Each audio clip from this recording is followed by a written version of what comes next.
using redox active polymers as anode and cathode species in a redox flow battery.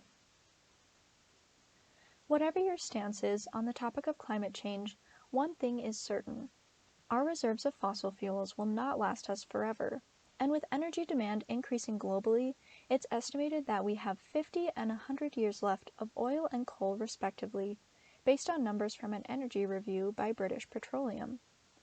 This has generated a big push in developing more reliable and efficient technologies that harness energy from renewable sources like solar or wind power. Currently, renewable energy usage is also increasing, with wind power growing the fastest. However, renewable energy sources often face issues with intermittency. The sun isn't always shining and the wind isn't always blowing, so we often can't satisfy the energy demand at night or during times of low wind. This is a representation of the amount of energy used compared with energy produced from solar and wind at different times of the day. It should be noted that there is a large excess of solar energy available midday that surpasses the current demand. Because of this, energy storage technologies are necessary to capture excess energy produced during abundance for later redistribution. In the field of energy storage, redox flow batteries are promising because of their potential low cost and high efficiency. This type of battery will be the focus of my presentation today. Batteries work by storing chemical energy that can be converted to electrical energy through chemical reactions that transfer electrons. These reactions are called redox reactions because one chemical species is reduced, which means it gains electrons, and the other is oxidized, it loses electrons. The reduced species is called the cathode, or catholyte if it's dissolved in solution, and the oxidized species is called the anode, or anolyte in solution. The electrons travel from the anode to the cathode through an external circuit, which can then be harnessed to produce work. All batteries contain these same components, but the setup of a redox flow battery is a bit different from your standard AAA battery. They consist of an electrochemical cell, a separation membrane between anolyte and catholyte, external tanks that the redox solutions are stored in, as well as pumps to push the solution to and from the cell. The tanks can be scaled to accommodate small or large-scale applications, making them especially useful for grid energy storage.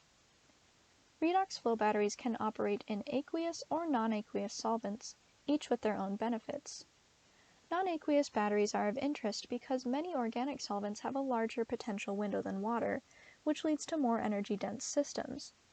As you can see here, the potential window for acetonitrile is approximately double that of water.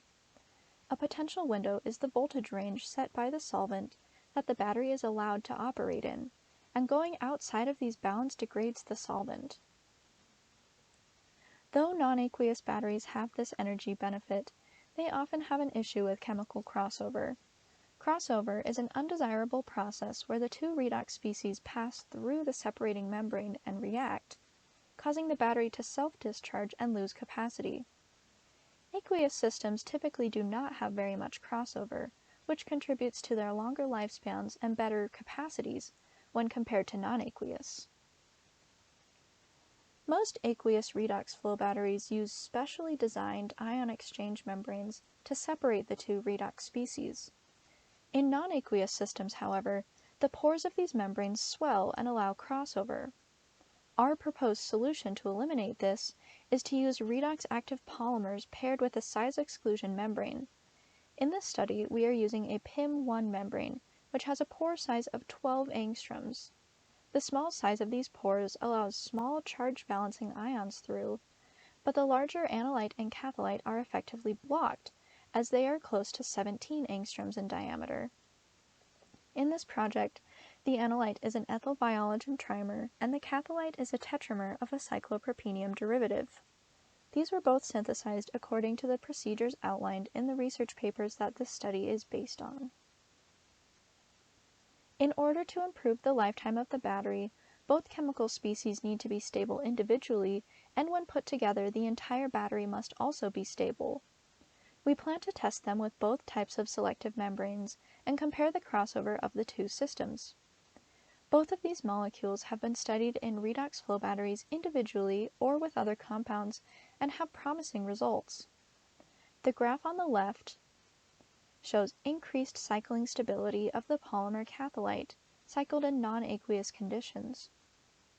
This green line corresponds to our catholyte, the tetramer, and shows that this compound is electrochemically stable enough to last through 100 charge-discharge cycles with little degradation.